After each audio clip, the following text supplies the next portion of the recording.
Share screen. It seems to be recording.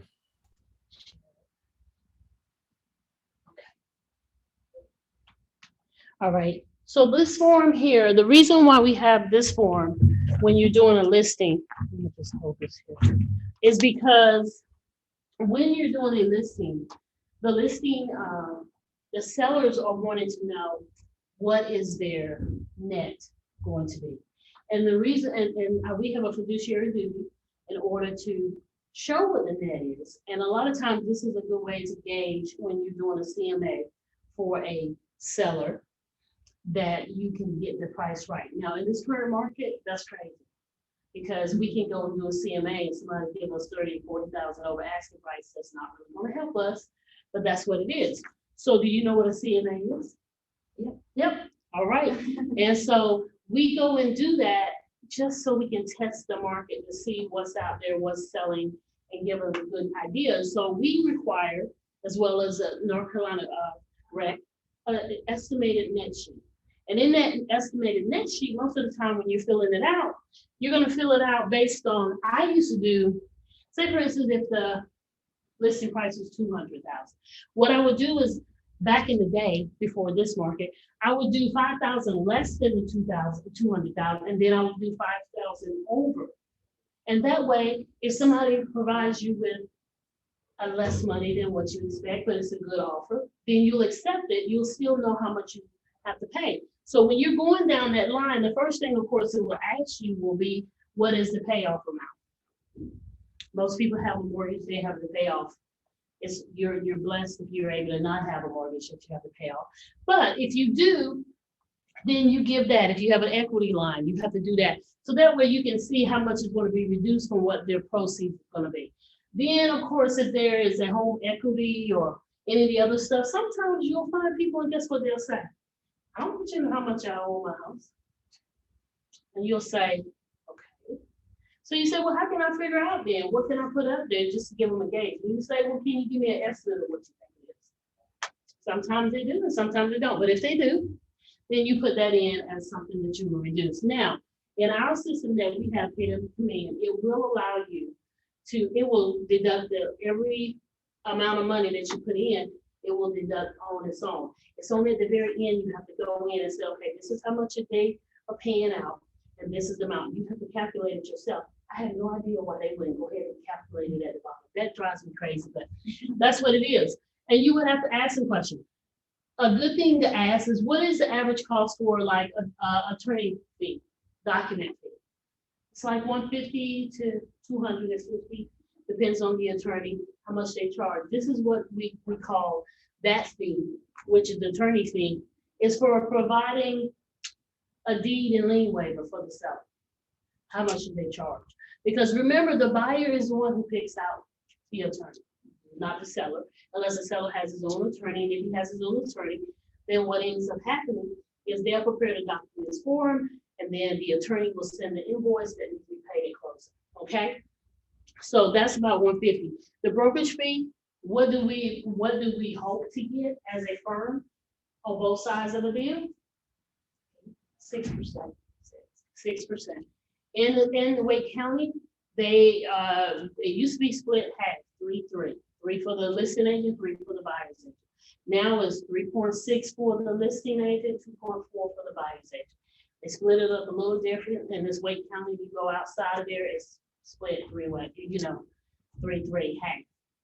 But you need to calculate that because they want to know how much, because you hate to put it in there because you already know they're going to push back and be like, oh, can I pay less for you? No. My services are, I'm running a business here. So make sure you put that in. Something that would be a closing expense paid for the buyer would be if you're doing closing costs for them. If you said, okay, we'll do 5,000 in closing costs, then you would include that. Express fees. What's express fee for most of the time? Anybody online, or are they online? Have I kicked them off? Hello? Oh, we're still here. Hello.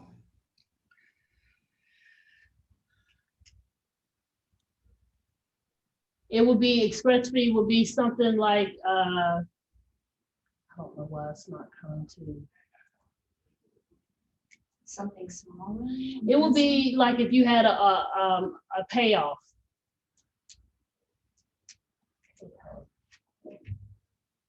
Don't know why I don't see them up here.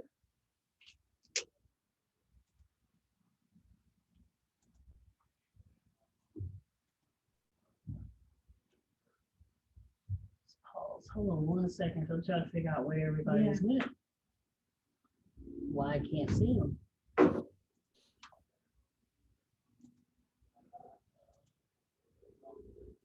That's not right.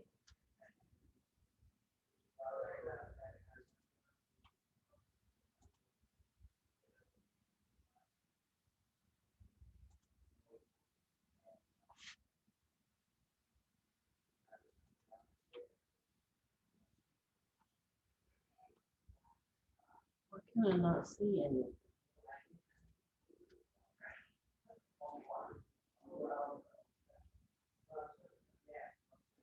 Hmm.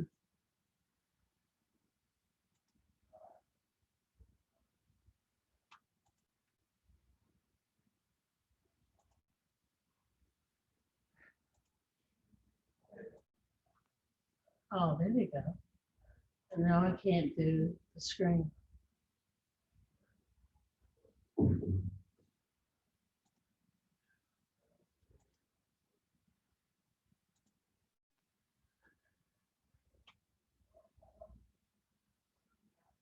The video comes to minimize full screen. Okay. Well, if nobody don't say anything, I'm assuming they're still listening. Yeah, it's kind of weird to do it. I'm glad we get where we're probably in-house. But anyway, so that would be an overnight fee where they charge $25 and ship it overnight with FedEx or UPS. Right. Home warranty, if you've offered a home warranty, 600, 500, whatever that price may be, then you do it that way. And then, of course, if there's prorated rates, HOA dues, if it's 150 and they're closing on the 15th, then it's $75, that they may have to come up and pay. But anyway, you do all of that, get down to the bottom, and of course, it'll say total estimate seller's cost. You have that in there, and then you have to personally deduct it. Manually, you have to deduct it and then put it up here and have them to sign it. It is required as one of our documents to sign, okay? The other thing that is required is disclosure. The MOG. The reason why we have the MOG is because we had a builder who was building houses, and while he was building houses, he would get all the documents signed, or that company would get all the documents signed at closing, right? And just so happened one day, one particular person said, you know what, I want to read this through and through. What am I signing? And he realized he was signing his rights to the mineral and oil and stuff at the bottom, up underneath his house. So anyway, needless to say, they had to go in and create this to say that we have not severed ties with the oil and the gas and the minerals that are below our house. That was a crazy thing to do. It is to be presented to the sellers. The sellers supposed to sign, are supposed to answer the questions, and then of course the buyers are to initial it once they present an offer. This disclosure, and along with the residence property disclosure, there are a couple of places you can upload it. Once you've gotten it signed and you've got the house listed, you can put it in the Triangle MLS so they can pull it. You can put it in Showing Time, which is our where we go and show houses. All of those are available. Or if you're in KW Command, you can set it up where it's called Easy Offer, and all of those are in there. And so if someone searches on a DocuSign for it, they can find, I think it's DocuSign, they can find it if they're looking, if it's especially someone within this office, and they'll be able to go ahead and do it.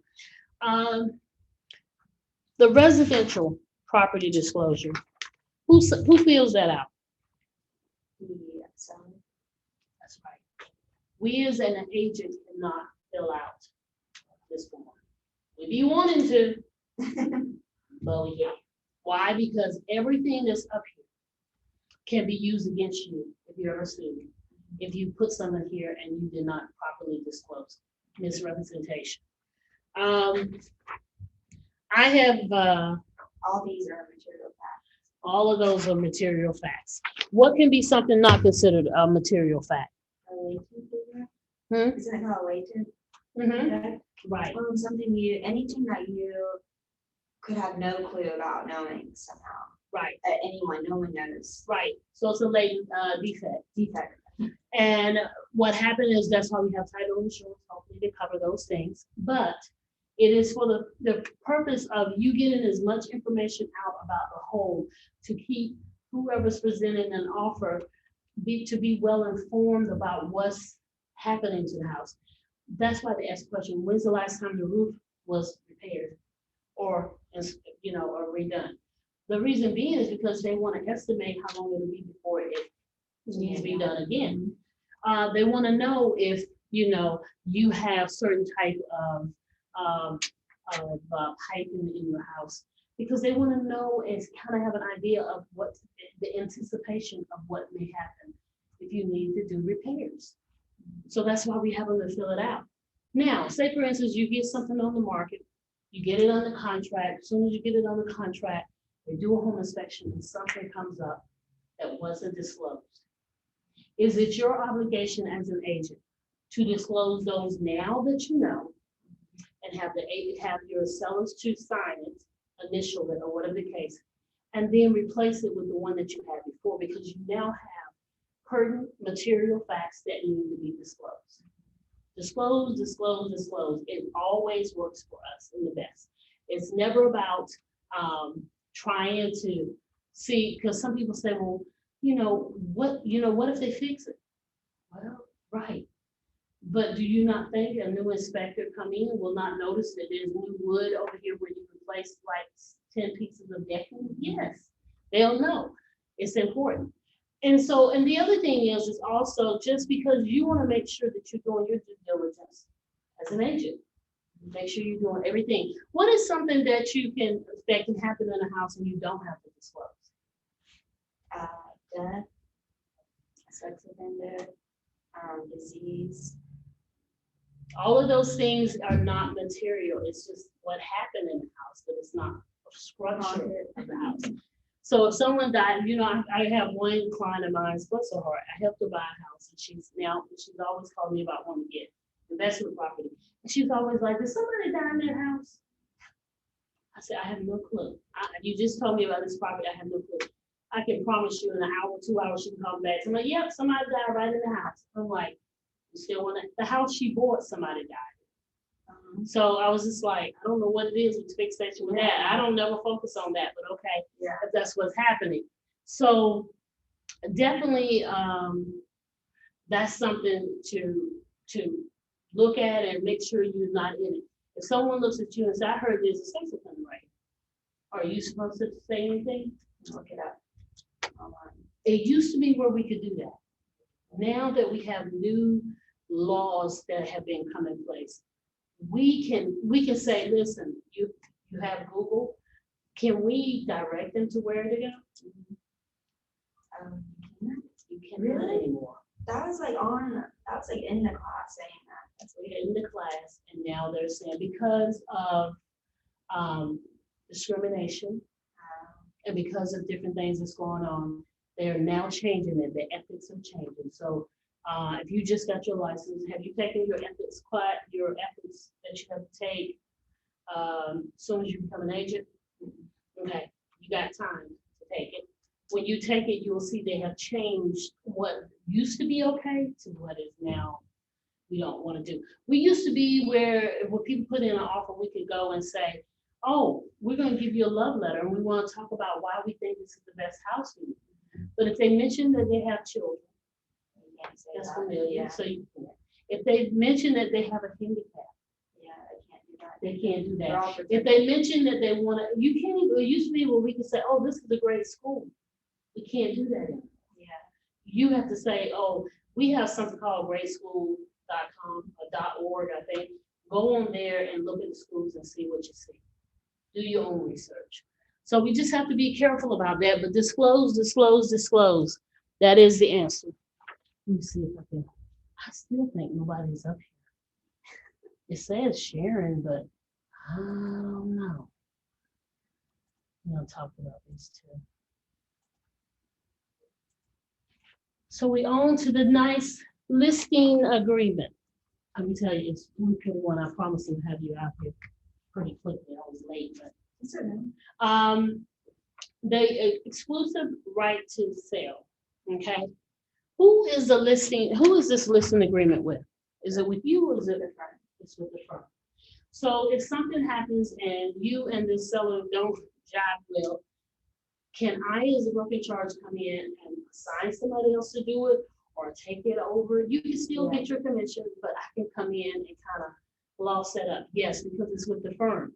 So because it's with the firm, it's our listing. So that means every agent that goes and show it, if they don't have a buyer's agency agreement, who do they represent? They represent the seller. The seller, okay. Yep, they represent the seller. If they don't have a buyer's agency agreement with that person they take to go do that showing with, then they represent the seller. And everything that they do is really supposed to be for the seller until they get that buyer's agency agreement signed. So one of the first things to do, and if you want to take notes, you can, because I have it highlighted, but I definitely want to make sure that you're aware of some of the things that's going on with this particular thing. I'm gonna try one more time and see if I can see if the people are. Oh, it says they're there. It says 4 people are there. Right. I think because you're sharing the screen, you can't see them. Oh, I think maybe that's that's what it is. And then I don't think we can hear them for some reason. Because when they talk, I see their volume go up, but you're not hearing it. So I think So I don't know. there's not a speaker in here, right? Right. Yeah, I It think says that's right. make me the host. Do you want to change the host? Oh, no. Okay. Oh my God, I got, oh my gosh, I just got an email from the commission that my license is coming to me now. Because Awesome. it's June, so I didn't, well, Uh-huh. it was June, so I didn't get my license like as soon as I would. Right, because of that, Long. yeah, that little period of time where they're actually, yeah, they're I still got my here. license. I know, that's a fun thing, right? Yes, I've been waiting. It hasn't hit me yet until I think I have that. piece of Right. paper. Yeah, because it can hear us talking, so. Yeah, I think we just can't hear them. Oh, it says show video panel. Oh, there you go. Because I was like, now, There you go. awesome. So because of that, so the terms are the effective date of the listing. The effective date listing is really when you sign it. And so if you look at the terms of it, down at the bottom where it says, number 1, terms of it, there, most of the time, the average for us to have a listing is a year. Most of the time it's a year. But for us, because we have this crazy market, you probably can do it for 90 days and we'll do it. But most of the time, we generally speaking, we do it for the day when both the firm, meaning you as the agent who represents the firm, and the seller signs on. Most of the time, we don't like to have the second one that's right below it that says the property is currently listed with because we don't want to poach on anyone who is already got the listing. We don't want to do that. So we discourage it. And your expiration, of course, will be, like I say, 6 months from there. So if it is 6 months from there or a year from there, just make sure that you're following up if it comes to that expiration. If they want to extend it, you can. Property address, make sure you're accurate in what your property address is. Make sure you are, let me get it so you can see. Make sure that you know exactly what the address is and the description. Where would you find the description of your property? Tax. Taxes would be good if you get it. I wouldn't trust them honest, but maybe, but they say not to trust them. Do not trust the MLS when it comes to that, because that is being from someone. If you got a lazy agent, who might not put in that information. We require here at KW Raleigh and Wake Forest that you go and pull the deed from So go to the register of deeds and whatever county it is, whether it's Wake County, Durham County, Orange County, Johnson County, Franklin, Granville, whatever. Make sure you go and pull the deed, because the deed should have the accurate legal description. What could the legal description be? If it's lot 2, phase 1. So in that blocking section, you can put phase 1, section 2, you put the subdivision if it's in a subdivision. If it's not in a subdivision, you don't have to put that in. But you definitely have to put the subdivision in. Plat booking page. Only time you have a plat booking page is if it is a subdivision. If it's a subdivision, it has it. Why? Because most builders have to put out lots, and when they put out lots, they number each one of the lots. And so that's how you will get that information. PIN number would be your parcel ID number or parcel identification digit, whatever that case may be. Make sure you put that in, because that's what you will get from the taxes.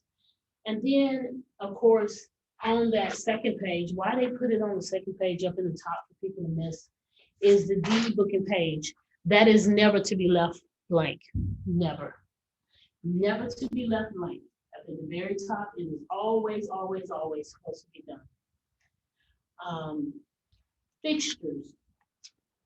Fixtures in the house. What can be a fixture in a house that you cannot remove and just take off with it? Anything permanently installed. Anything that is permanently attached to a wall, is sturdy, and it will cause, when you remove it, for the surface of that to be different, meaning there are holes in it. So if you are putting a listing up, if someone loves their auntie chandelier, that chandelier need to be there when they're showing houses? No. Pull the chandelier, tell them to take it down, put something else up, because that person, when they come into the house as a buyer, they assume that chandelier is staying there. They don't feel like they need to tell you, don't remove the chandelier, So you need to make sure. A satellite dish, is that something that should stay? It's attached to the top of the house. Yeah. Yes. If you're with DirecTV, all you tell them is you're moving, and they come over there and they give you a new dish. So you definitely cannot just start taking stuff off. Now, if it's a flag that you got hanging at your house and you want to take the flag with you, take the flag with you. Should you leave the pole though that attaches with? Yeah, some people don't, but I'm just saying. You should leave it with you. Why? Because it's attached to the house.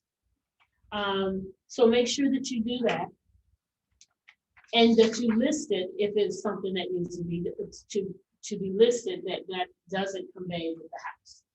So it gives you some examples. Alarms. There used to not be alarms in security system, but now there are. Now I have a security system at my house, and I can take it with me. And the reason why is because I have something called SimpliSafe, where it's just a base.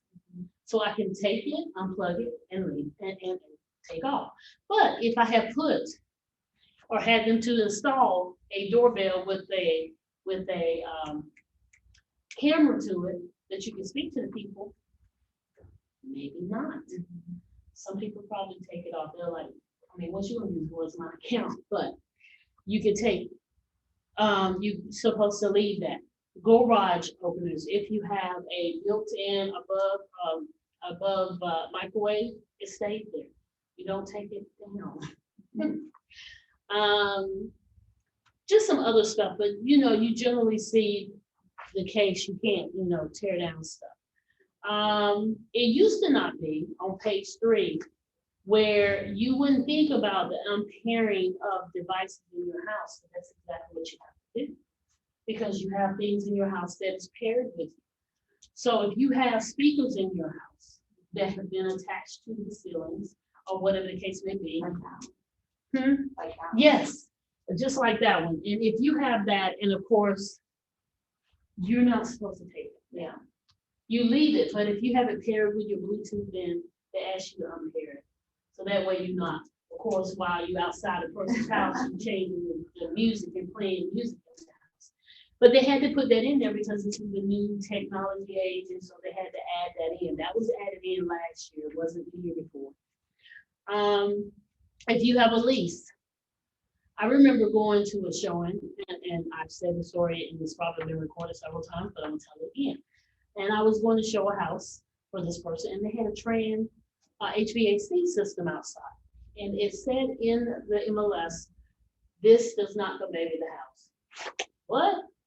This is the whole heating system, and you said it doesn't convey? Yes, because it's leased, and whenever they sell it, then the people that own the train is gonna come pick it up and take it back. So you have to make sure you list that. Any other things like in C that will come up, then you have to make sure that you list this information with them. Let's see. Personal property. What would be some things we would consider personal property that conveys with the house?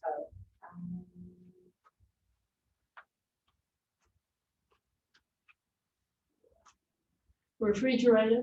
Oh, yeah, I said that. I don't know why. Yeah, you were like, I was like, what's she gonna say? Yeah. The refrigerator, that considered to be personal unless it's included in the sale of the house. They have to ask for it. They have to ask for it.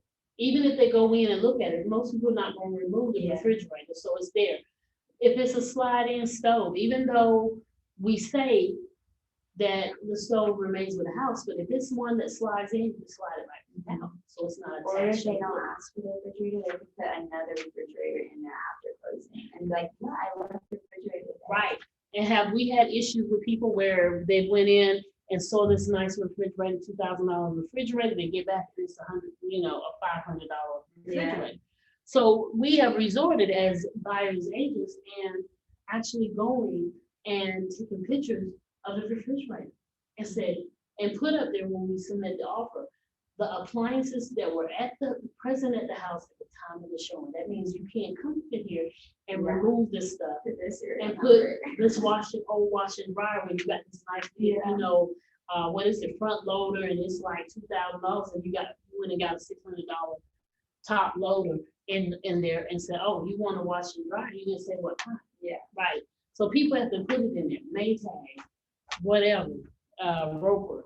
So anyway, you have to make sure that you do that. And like it says right below it in the box, no, any personal property that will be a part of the sale should be identified in this paragraph. Buyer is advised to consult with the buyer's lender to assure that the personal property listed above can be included in the contract. Nobody's never done that. I don't know why that was put in there, but nobody's never done that. We just put it in there. What is some personal property that if you didn't, that they may want to take that is at the house and they decide, the sellers, that no, we want to go with the house. I mean, they don't want it to go with the house. What would be something? Well, furniture will be it, but something that maybe is outside. Say for instance, if you have a swing set outside. Oh, yeah, like a play set. A play set, and you want to take that play set with you. You have to put in there, the play set is not conveyed in the house. Make sure, you do that. Home warranty, number 5, home warranty. When doing home warranty, some sellers will say, let's do a home warranty.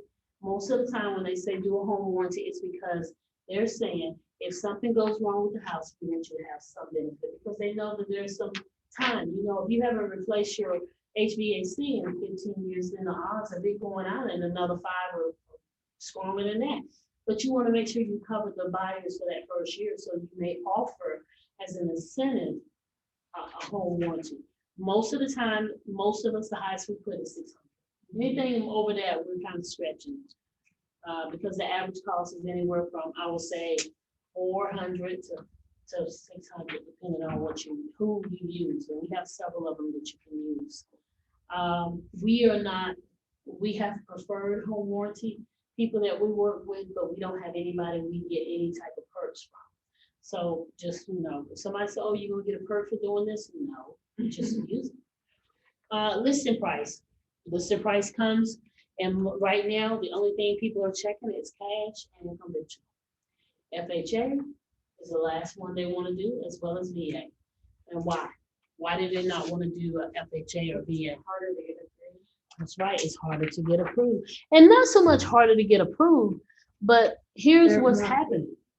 Well, they're picky, but here's what's happening. If you have someone that's offering 20, 30,000 over asking price, one of the things about an FHA or a VA is that the appraisal comes in. If it's lower than what that is, then guess what? Yeah. They're wanting to match it. And so if you're an FHA person, you may be credit worthy and be able to buy a house, but because of the stipulations for FHA, they're gonna say to you, we want it to be, the price to be reduced to what it appraised for. So if you put in a $200,000 offer, it appraises for $195, and FHA and VA are wanting you to put it at that.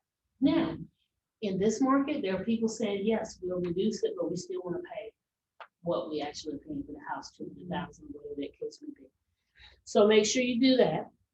So, number 7, good thing. What do we want as a firm if we represent both sides of the deal?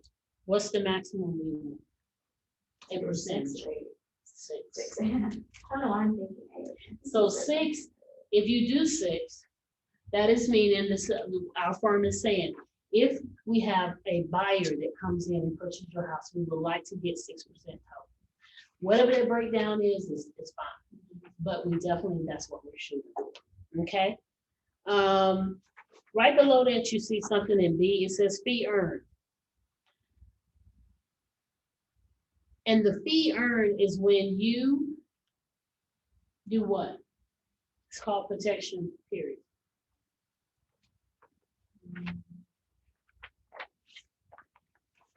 Protection period is when you have,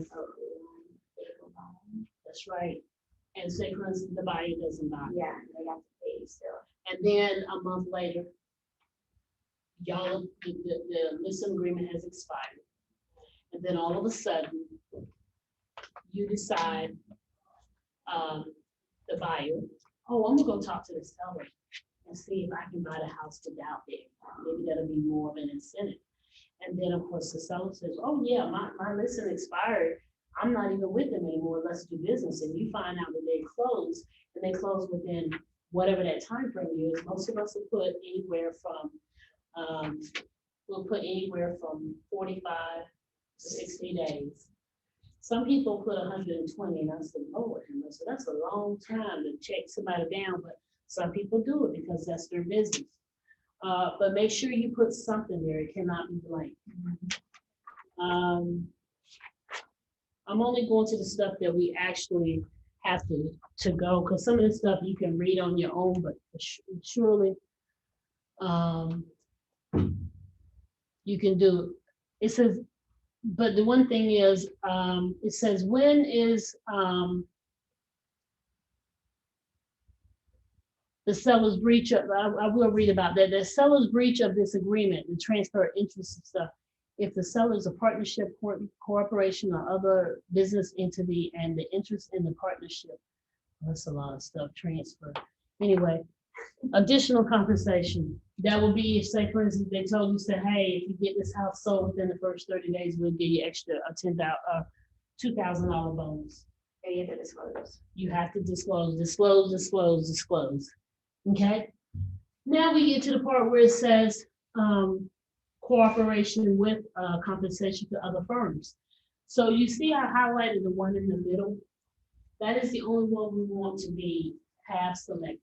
We do not do sub-agency.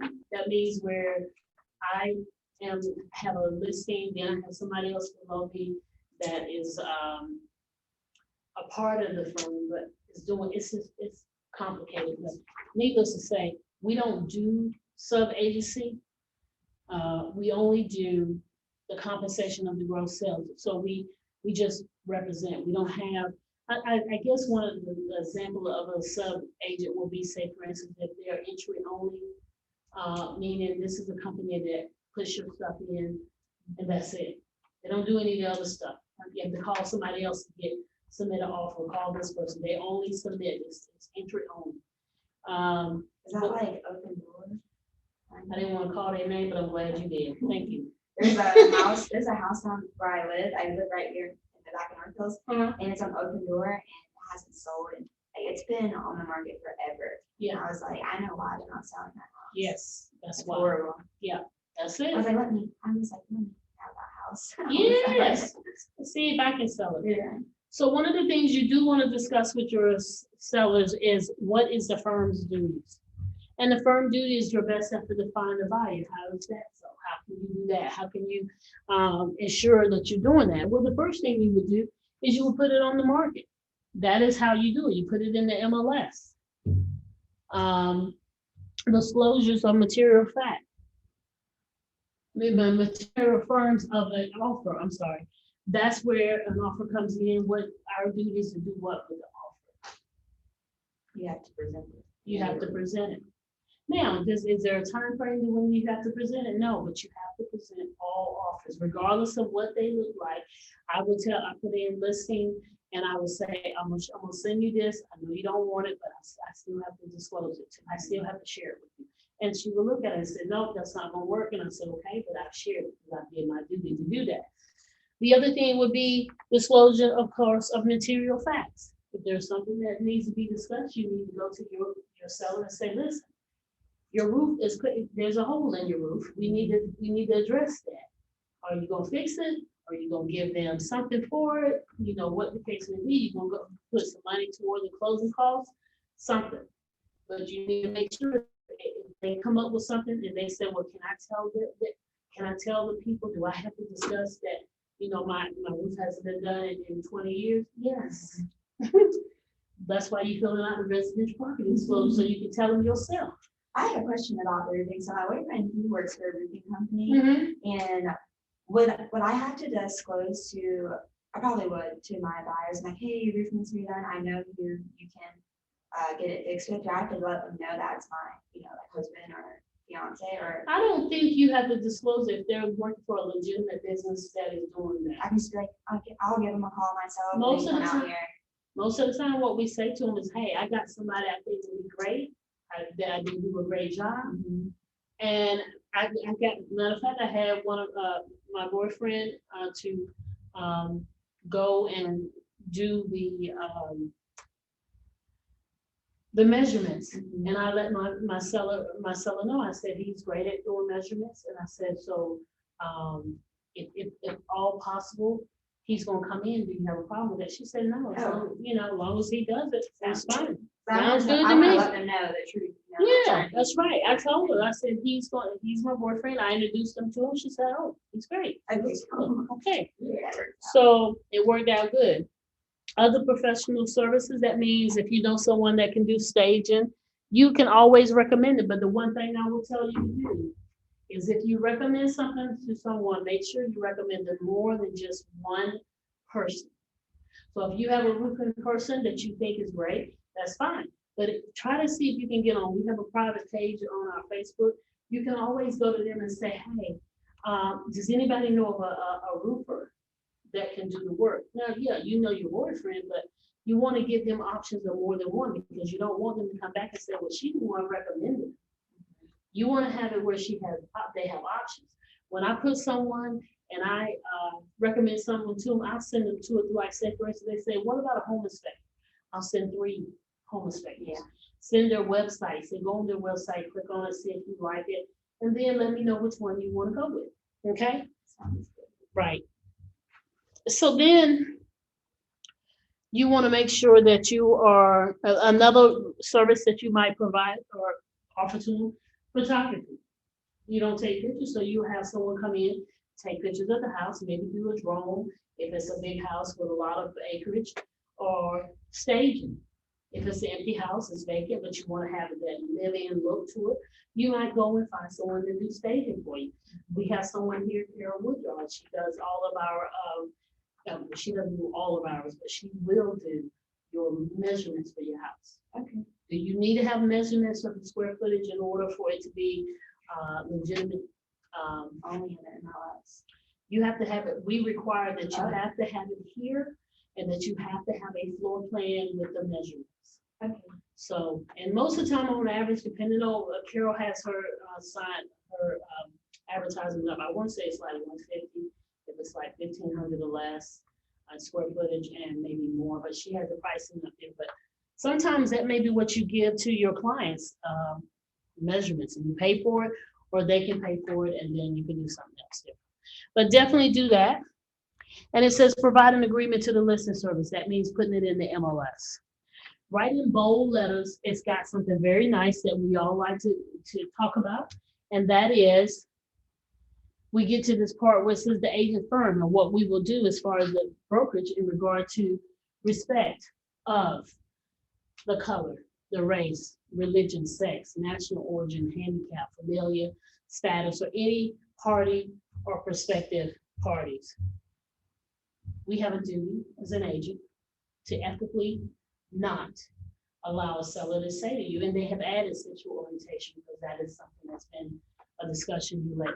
But your sellers can't look at you and say, I don't want anybody black to buy my house. You can't say, I'm only wanting Asian people to ruin my house because this is the Asian community. If they say that, you're like, okay, we're done. You can say, okay, we're done, or you can look at them and say, well, listen, we do not practice discrimination, so therefore I can't give you an answer one way or the other.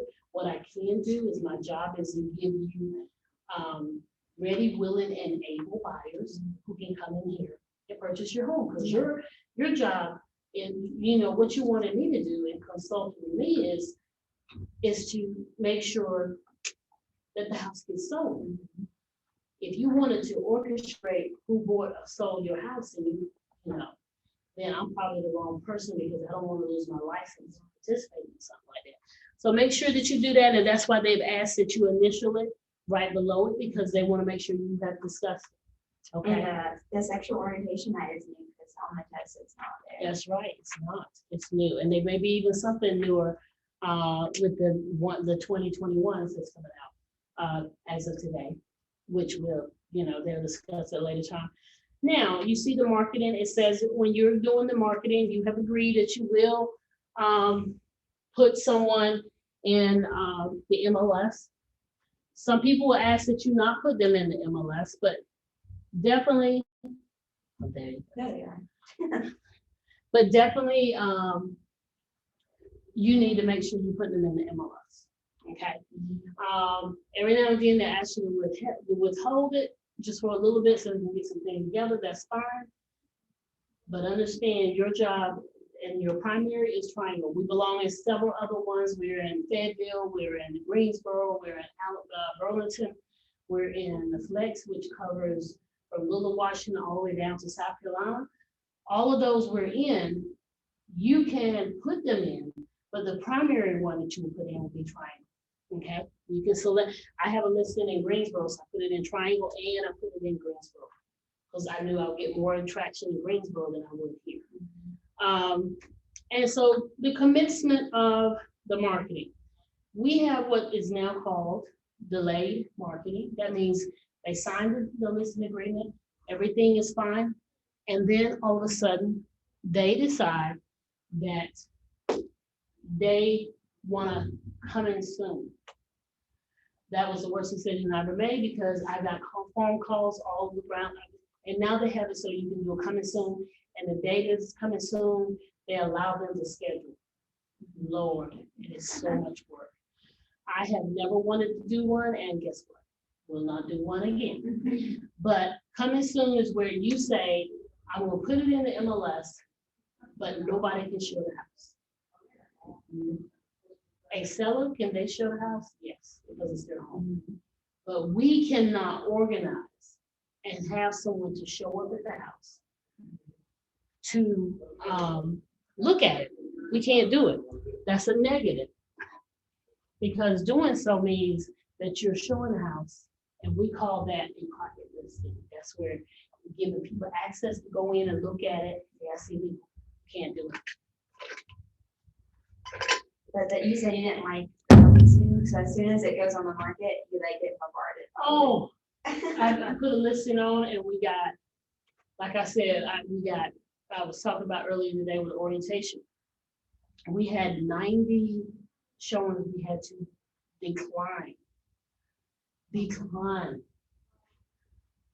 And that was 60. And so that person had to literally take her mother, because she had a grandmother that was there, and they had to remove her from the house for 2 days because it was like, with the COVID and everything, Yeah, it's like, it's you too much. can't do it, it's too much.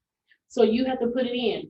Once you put in that date, that is when on the MLS, the days on market starts. So if it's in coming soon, it doesn't start. Soon as you take it off coming soon, it starts. And in the Triangle MLS, they have 30 days of this. After 30 days, they automatically put it as coming soon. If it's not ready, then you have to pull it off and terminate, then put it back on. So make sure when you're talking to your clients, you explain to them 30 days, we're ready to go. Can you move it up earlier and have it done earlier? Yes. But for all those people that have already booked to see it on the day they thought it was gonna do, and then you change it to another week later, be prepared for the nasty conversations with the agents. This is, I told them that it was gonna be coming soon on the 19th. You open it up for the 10th. Yes, that part. So make sure you do it. And when it comes to commencement, it asks the question, what are the things that you want? And this is number C.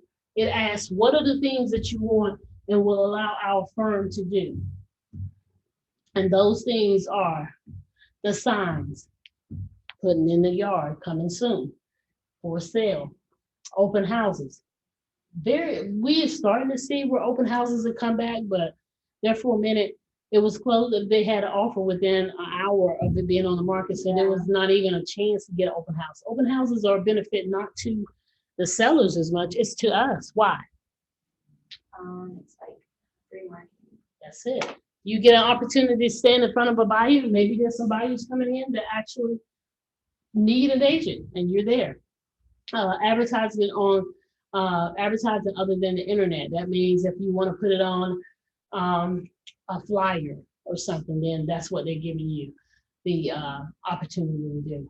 Coming soon. Only check this box if you're in a coming soon. If you're not in coming soon, you don't check it. And make sure that you have the Triangle MLS requires that you have a form that I have to fill out. I have to sign saying that we are going to allow this to be a coming soon. And if you don't put it in, they will send me a nice little violation letter, an email, letting me know that it has not been included. Okay? Because I'm a provisional broker, so I have to get anything I advertise, I have to get permission. Yes, absolutely. Absolutely. Yes. I'm like big in social media, so I'm yes. excited. Good. So then, of course, if you have the lockbox, you have to agree to do lockbox. Some of us central lock, some of us have some other stuff. But the bottom line is definitely make sure that you have permission to put a lockbox on there. When will be a time where they wouldn't ask you to put a lockbox up? If they're still living in. No, they can still ask for a lockbox for that. But would they say, I don't want to put a lockbox up here? They don't want children. People don't. They do not want the neighbors to know that they're selling the house. They don't want to be nosy neighbors trying to come in. They'll say, we don't want a lockbox up here. In those instances, does that work for us as a listing agent? No, because every time you show a house, you have to personally go there and show the house for them. Open the door. Or let them open the door, and how uncomfortable it is to show up at a house and the seller's there. Yeah. That's real awkward. Because you want to say stuff and you're like, can't say nothing. Can't say that pink stuff and it looks horrible. Okay, so make sure that you get their permission to do that and that the seller acknowledges. One of the things a lot of people smoothed over or whatever, it says unauthorized use, it says that the seller acknowledges and understands that while the marketing services selected will facilitate these showings, there's a risk associated with letting people come in and out of your home. And that we personally cannot be there to facilitate that. Now, do you have some sellers that decide they want the video to start running as soon as they open the door? Probably. But is it against the law for them to hear the conversation? Right. So, but do you think they think about that? No. Because guess what? With the new ring that they have where they can just click on the ring stuff, you can hear people without them knowing that you can hear. It's crazy, right? It is.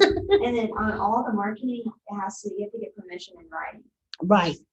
Exactly. Exactly.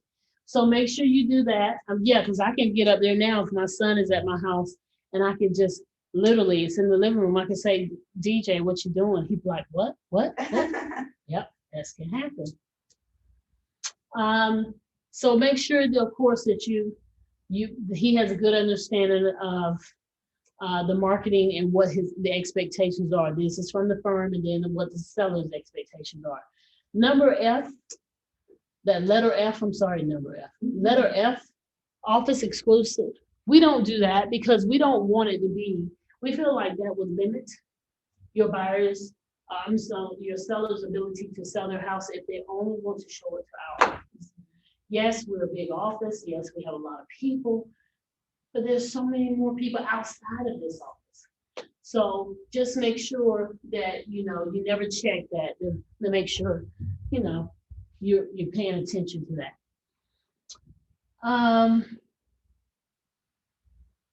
Earnest money. That comes with the offer.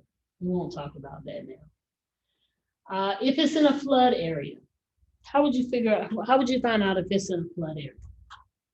Because remember, our job as agents is to find this information out. You have to look it up. We have NC Flood, which is a website. It's NC Flood. Then we have FEMA. Both of those you can go and find out that information. It is your job as an agent to know this information. I love it when I call an agent and they ask the question, is this in a flood area? And I said, well, why don't you check it for yourself? Now, as a buyer's agent, should you? Yes. Just because the listing agent tell you something don't mean you shouldn't check it again. But in that same instance, you should be at a point where you should know and be able to read that map and see if there's water. If you see there's water running in the back of the yard, then it's a flood.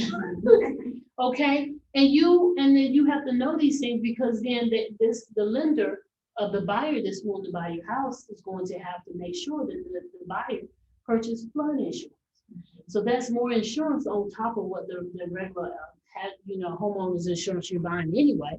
So make sure that you have that information and you can check it.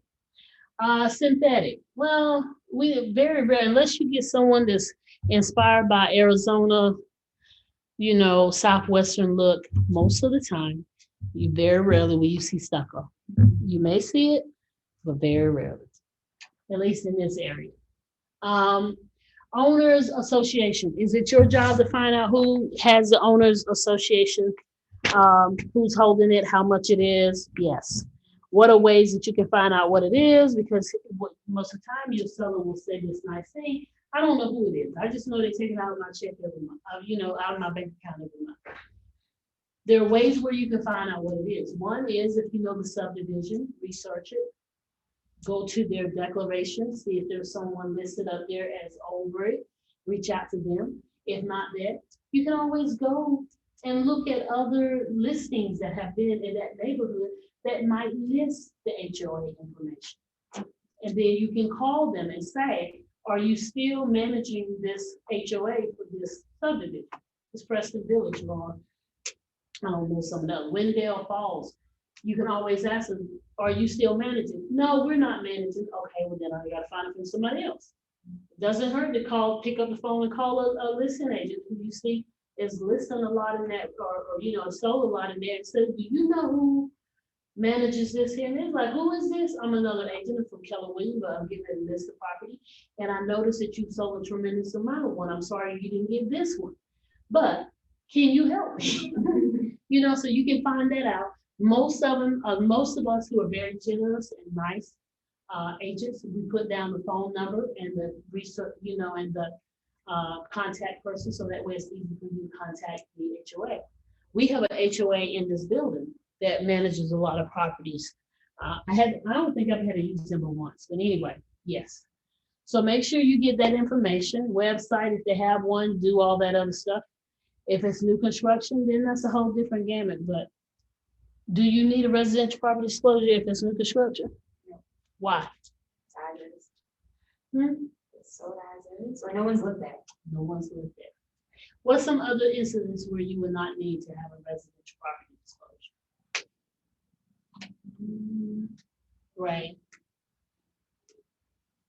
Other instances? Yeah, where you would not need to have a residential property disclosure sign. Obviously, they don't, Someone died, yeah, the kids are selling the house. They haven't really lived in it and so long enough to be able to tell what's the going. I mean, some can because they be like, yeah, I have to help my mom or my dad or my parents. But my parents have a house and I couldn't sign it. Even I'm the oldest of 6. I definitely couldn't say and fill it out because I wouldn't know. I would know my parents been living in their house for almost 30 years or 29 now. But I wouldn't know the age of I wouldn't know if my dad still work on the roof. I know he patches up stuff, so, okay. But that's the instances where the parents have passed away and they're selling the house. Or the bank, it's a foreclosure, and the bank acquires the house. Now they're trying to sell it as a short sale. And the bank says, I've never lived in this house. I'm exempt from residential property disclosures, okay? So make sure that you're aware of when you don't need it or you do need it. In this here, it says the seller's expense and the things that they need to know. This is where you will find some people have asked me, I'm gonna highlight it. Someone asked me once, it said, can I get a seller's statement of account? I said, what? And it was like a statement of account. I said, for what? What do you need account for? They were saying, we want to see, have they been making their payments, their HOA dues on time? Why? Because what can happen in a neighborhood where you have HOA dues to your house? they can touch it if you don't pay. Right, they can take ownership of it if you're not paying.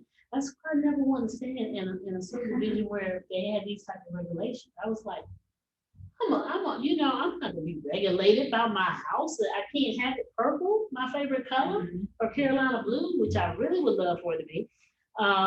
So you have to make sure that you do. So sometimes people ask you for a statement, you have to reach out to the HOA and say, can you give me a statement of this particular owner's, what they've done? Where can you find the declaration and restricted covenants to a HOA? HOA. Besides the HOA? What if you can't find the HOA that you know? The register of deeds. Yeah. Same place you find the deed is the same place they have to record the restricted covenants. The builder has to record it when he's building houses because it has to be in place before the houses get in there. So that way he don't have one house that's got, I don't know what on it. It has a slide in the front, has a playground in the front, and everybody else is in uniform in a different way. So you have to have something in place. But you can find all of those on the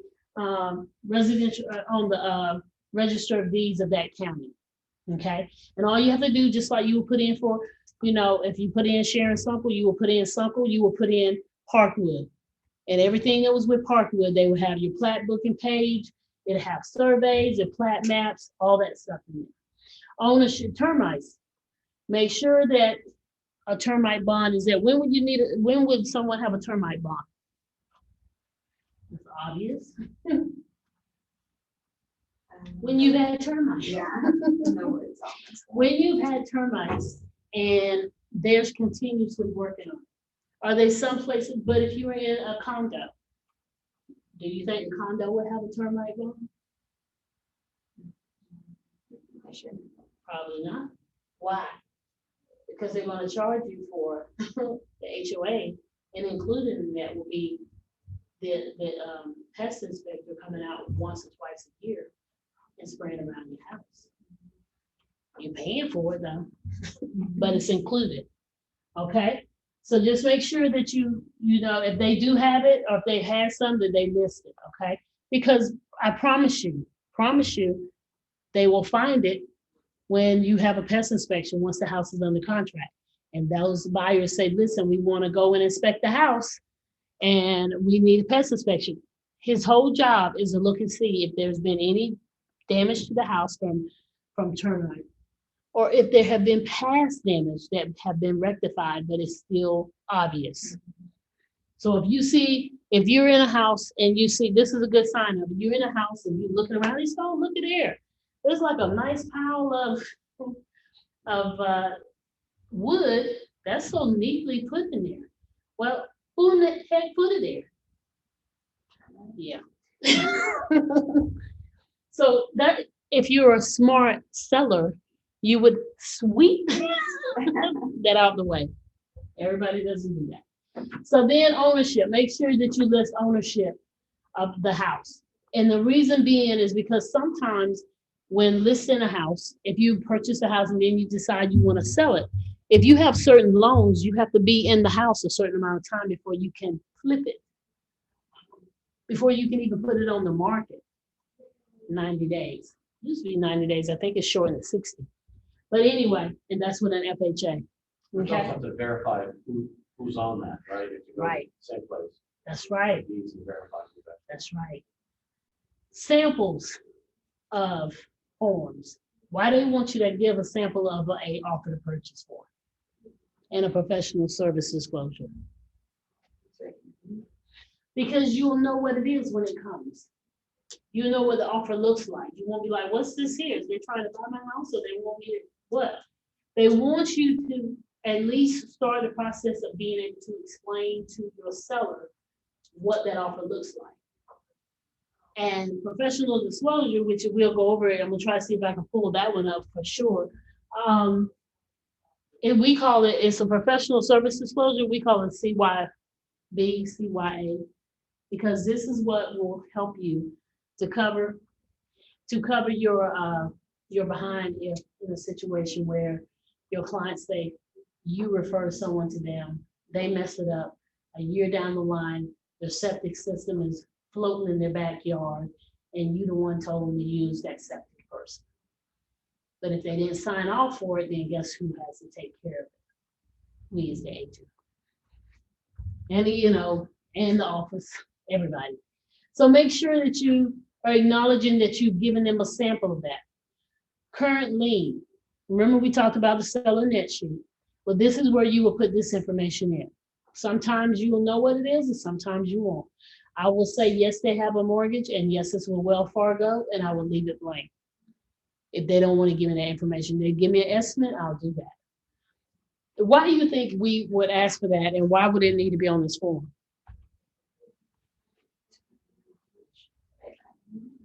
Right.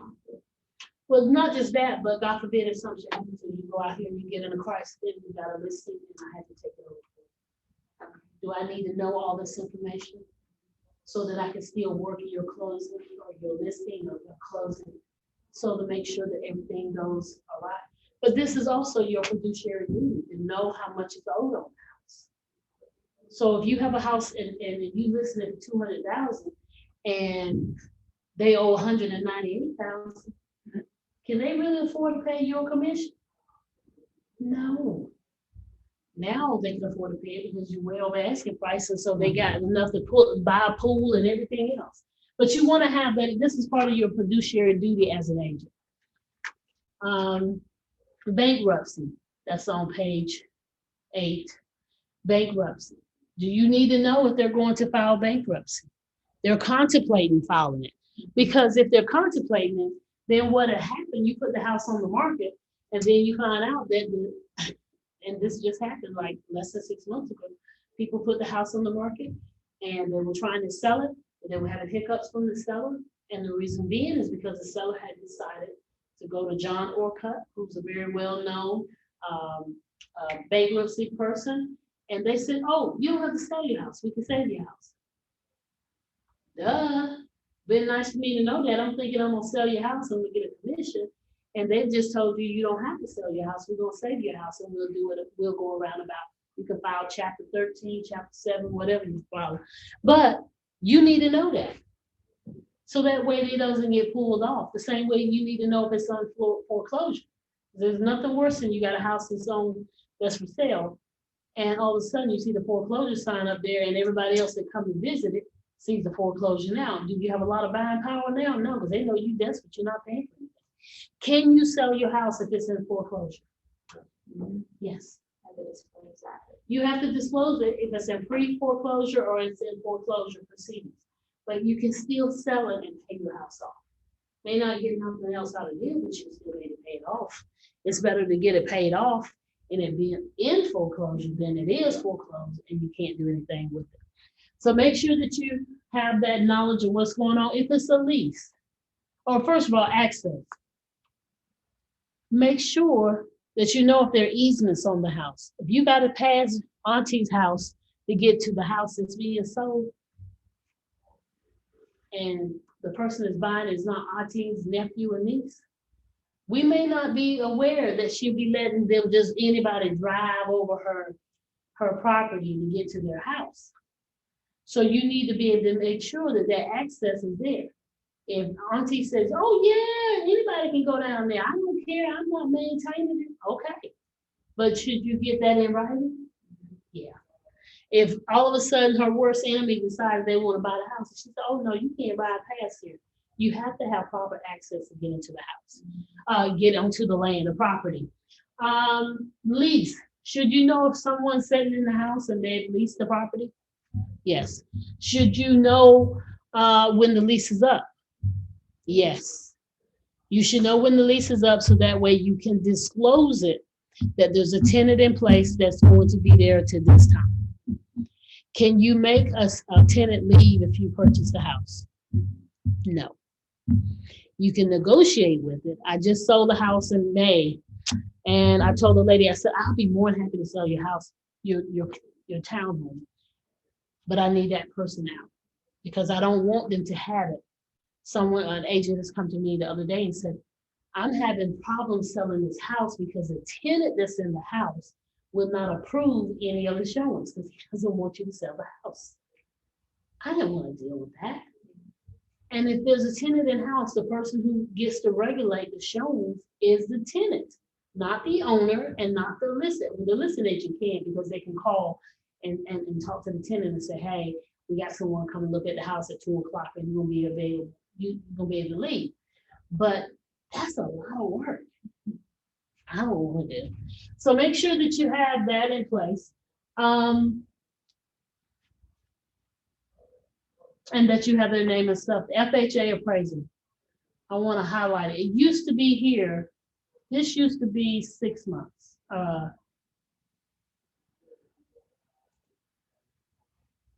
That a FHA appraisal was performed. Now it's 4 months. We may even look at it now and it may be 3 months. But now they're having it where that FHA appraisal is following the house. So they just want to know if there's been an appraisal. Because sometimes if a person, the buyer has an FHA and they're trying to purchase your home, they'll go back to that appraisal and let that one stand if it's been less than 4 months. Because in their mind with FHA, how can it can't have changed that much within the 4 months time. We'll see what it's got for the new one, but yes, that is definitely one to, that's why you see people are not accepting these FHAs and all this other stuff. It says any such appraisal may or may not be binding on a buyer who intends to obtain FHA financing. It's up in the air. Most people don't want to deal with it. Special assessments. What are some things that could be considered special assessments? And there's a difference between propose and confirm. Propose is what they say they want to do. Confirm is what's going to happen. What are some things that's in a neighborhood that you would need to note are special assessments? Private road. Private road. Say for instance, all of a sudden they decide they want to put sidewalks up. And they put the sidewalks up and who's got to pay for the sidewalks? The owners, everybody that lives there. So you need to know, or you need to inform the buyer, oh yeah, in June, this is January, we're selling the house. Well, oh, in June, they're gonna put this new sidewalks in here and they're gonna charge you, they want you to pay an extra $600. It's kind of rough whenever they don't know and all of a sudden they gotta pay it. And they're like, no one mentioned anything about this. Yeah, that's your job as a listing agent. You're supposed to be able to do that. And note it. Most of the time, and remember, and some people leave this blank, but it says insert none if there is none. And most people don't even insert anything, they just leave it. I was like, just put something. Mobile home, if it's a mobile home, you need to know the VIN number, where you find the VIN number for a mobile home. Lord, in your class, remember where they said that you could find some VIN numbers Under the house. on the mobile home, On the house. on the axle, in a closet? The HUD you're talking about? When you got a mobile home that you're trying to sell. Yeah. That is not considered real property yet, it's on wheels and all this other stuff. Yeah. You need to know that, okay? Because they're gonna use that to track and to transfer. And the attorney needs that information. Fuel tank, if there's a fuel tank on the property, you need to know. If there's a spill of the fuel tank, do you need to know that? Oh, yeah. That would be considered a what? Material fact. Make sure you know that, whether all that stuff, answer those questions. Now we come to what the seller's duties are. What is the seller's duty as a seller? What should they do? They should fill out the residential property disclosure, fill out and sign the mineral oil and gas. If it's 1978, prior to that, lead-based should be done. They should provide a restricted covenants of affecting the property. If they can't, you can, right? Because you can go get it from off the register of deeds. You should be able to,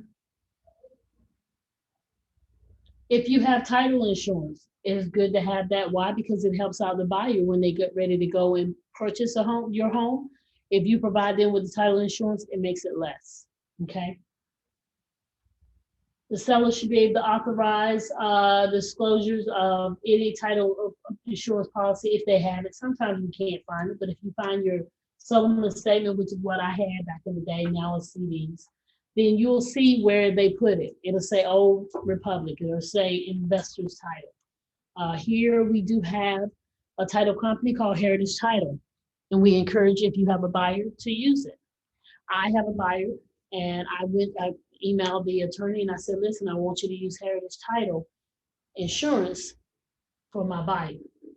And they said, of course, we'll do it, no problem. So we benefited from it because it comes back to the office, and it comes back to us so we can use it. Make sure that, of course, that anything that's related to the house, that you make sure that they give you as much information as possible. Home inspection. Most of us don't do home inspection. Is it a good thing to do it? Is it kind of helps you when you're trying to sell a house if you've already had a pre-listing inspection? Yeah, but how many people want to spend $450, $500 to get it done? 0. Every now and then you'll find someone that says, yes, I want to do it because this will be buying power for me. Maybe they'll look at this here and not look at, they'll do where there's no due diligence because they looked at what needs to be done and they're satisfied with it. I had mine done in September. Right, Took care of the issues, that's right, except for some certain things. right, I just told them up front. right. So that way they're going in with their eyes wide open about what's going on. It's a benefit. Some people are offering it, and I mean, if it's $1 million home that I've said, yeah, sure, let's do it. But if it's a $250,000 house, yeah, we're gonna wait. Let them do it. You have to acknowledge that you've given them a copy of the Q&A of a home inspection, so that way the seller is aware of what the inspections are going to be on. It's going to be on the plumbing. It's going to be on the electrical work. It's going to be on the roof. It's going to be on, the termites, all that good stuff. So they need to know that information. They need to also be able to authorize us to take photos, allow us to take pictures of the house. I had one client when I was on a team, and she literally wanted us to take pictures, but every picture that we took, she was in it. I was like, why? She was like, yeah, take this picture of the garage, and she would be pointing at the garage. I was like, no, can we take her out. And so she did it that day and we appeased her. And then we went back afterwards and said, we need to get in the house and do some stuff, measurements and stuff. While we're doing the measurements, we took that picture. And she kept saying, I don't see any of the pictures of me where I showed you my garden and everything. Yeah, we just, people in pictures, they don't sell the house. We ended up having to terminate that one because she was a little bit on the wacky side a little bit. But yeah, I mean, every picture she was in. Dual agency. We, of course, do dual agency. There are two reasons why we do dual agency, and what are those? What would it be the two instances where scenarios where you would have to do dual agency would kick in? Represents the buyer and seller. There we go. We'll see it. There are two. Designated. All right. I didn't hear the first one. Hmm? I didn't hear the first one. She said where the firm represents the seller and the buyer. It's when you represent the seller and the buyer. You're not a provisional, you're not a PV, you're your own agent, and you list this property, and then someone comes and they're a buyer, they don't have representation, and they say, well, we don't want to go get another agent. Can you just write out the offer for us? We don't have time to go look for anybody. Sure, I can. Sure, I can. Get both sides of the deal. I can write this up real quick for you. The problem with that is, once you accept that and you send them over something, said you sign, they can be a non-exclusive or non-represented buyer. But what is the issue that you will run across? You can't play both sides. You can't listen. If your seller say, I'm not going to negotiate that, you don't look at your seller and say, well, I think you should, because you're giving advice. You have to say, oh, okay. And you go to the buyer and you say, he's not negotiating. They say, well, I'm not negotiating. Okay. And you go back and forth, but you can't give any advice. That's why I've never done it, because I like to talk. And I like to tell people what they need to do. And for me to be here and they're going back and forth and I can't give them any advice, it's just a no-brainer. I can't do it. I can't see it. I can't do it. I can't wrap my mind around how I could be not a conflict of interest for somebody. So I just don't do it. But some people do it. In an instance where I would do it because it would just seem like I could make it happen is if it was land. Because in land isn't, I mean, what you gonna do? See if it's a septic, no septic, okay, you need to go get this here. I said, go talk to the county. That's it. You need to show up in 30 days for the closing, I'm good. That's the only instance where I can justify doing it, because you don't have a house, you don't have anything, it's just raw land. You suggest, hey, I think you should get a survey. They said, well, should I get a, but look, the attorney actually did the survey, so the attorney asked the question, not me. But that's the only time you can get out of it is land. Anything else, I wouldn't do. Not at all. But in the instance that we do it, we have two situations. We do not want you to do this one ever unless there's one situation where we allow this to happen when we're okay. And that would be if it's a builder. If it's a builder, then you can have them to do that one in the middle. Why? Because the builder is not represented by us. I can't see that. What is It is the one, hold on, I'm gonna make it big for you. It's the one where it says the seller desires exclusive representation. Exclusive representation of the agreement and does not authorize the firm to act in the capacity of dual. That means you can't sell us a house and have the buyer. So most of the time we want you to, and I want you to mark this in your paperwork, we're only choosing the very first one. So we can act as a dual agent, okay? And then we are asking you to do this one as designated. That way you can give advice. Okay? So those are the two that we want done every single time. Now, can you get away with doing just the first one? Yes. But if you have a listing and I come with this, when I come with the buyer for you, and you're not a PV, because I can't do it if you are a PV, only if you are not a PV, and you come in, then what can happen is I have the ability to give advice to my clients. Now, if you are a PB, I can't do it because what am I doing? You're helping me. I'm helping you. So I can't do it.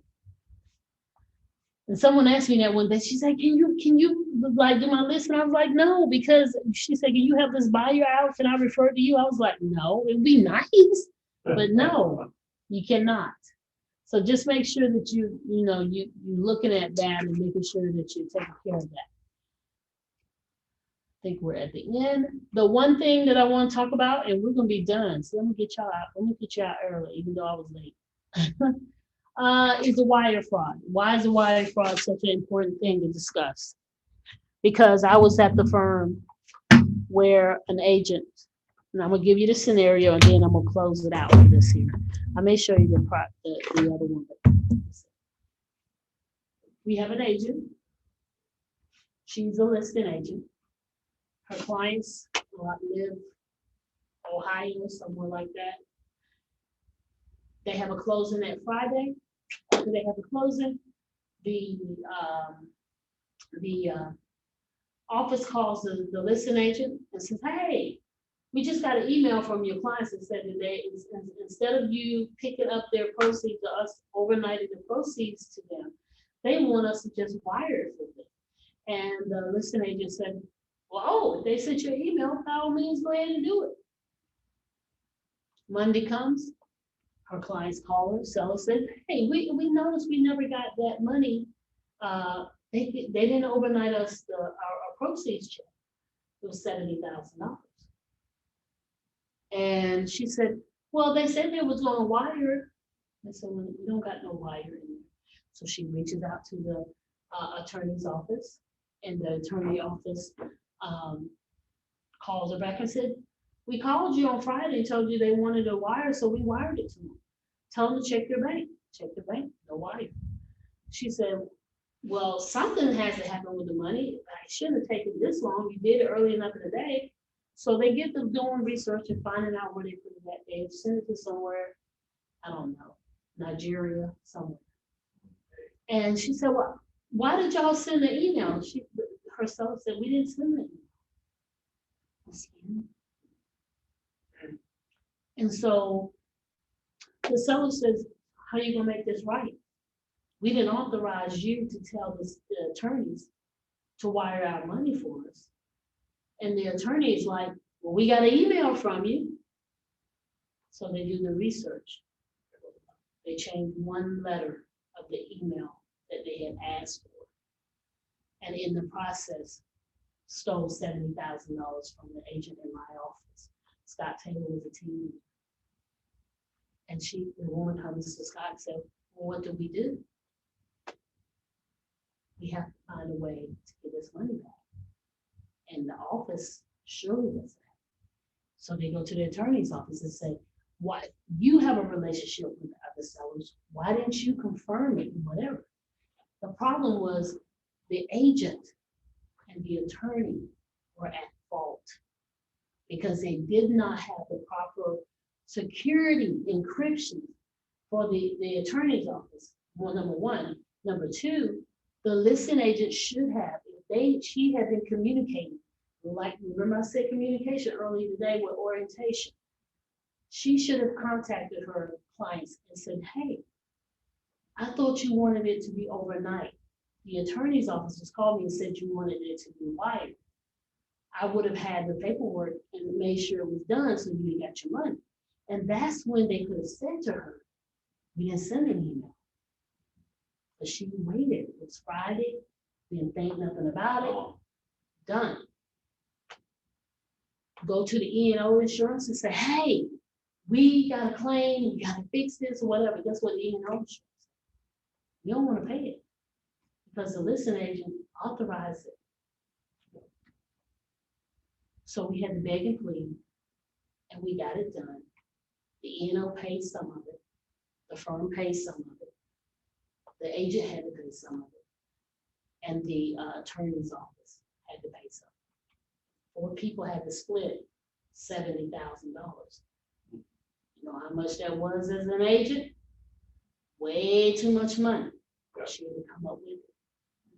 And she left us, the firm, before she finished. I don't know why she left us and thought it wasn't gonna travel with her. We said, yeah, we'll see you in court.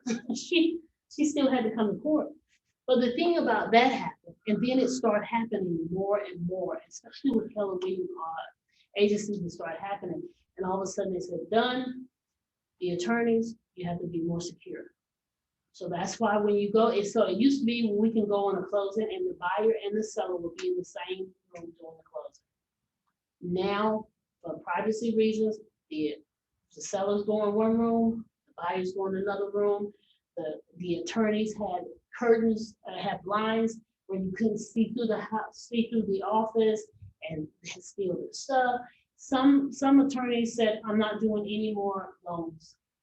They only do cash. We got one, there's one attorney in Burlington only does cash and he stays busy all the time. He's the only one doing it because he didn't want to pay the extra money to upgrade all of his security and encryption and stuff.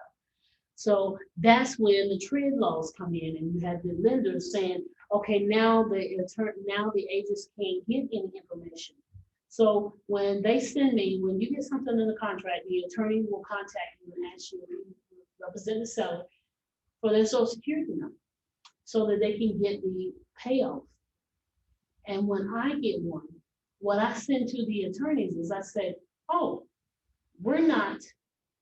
I'm not getting their social security number. I've given you their phone number. You call them personally and get them to give you their social security number. You're not to send it in an email. You're not to text them. You're only to call them and get that information. Because I don't want to be held responsible for having access to your social security number. And now I lose my phone, someone gets my phone, get access to my email, and now your number is on my phone and someone's using it. So we don't want to take that responsibility. So that is the conclusion of me talking about listings and how to do a listing properly and how to make sure you have the paperwork and how to fill it out. Any questions? No. All right. I'm out of here by 3 o'clock. That's good. Good. But other than that, I just had a wire drop on my phone. I was texting back and forth between my factory in Bali and somebody intercepted the email. They responded to a question that I had. They sent me an email and they said, here's your answer, blah, blah, blah, made sense. And they said, oh, by the way, we changed our bank because COVID. Did you catch it?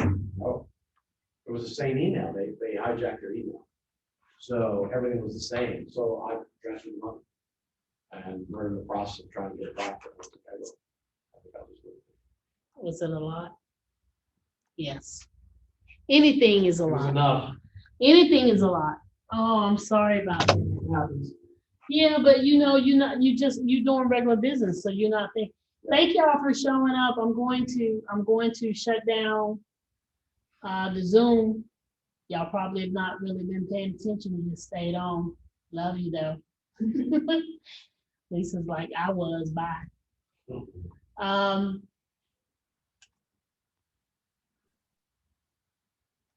Thank you, Sharon. You good, Vincent? Yeah, I'm good.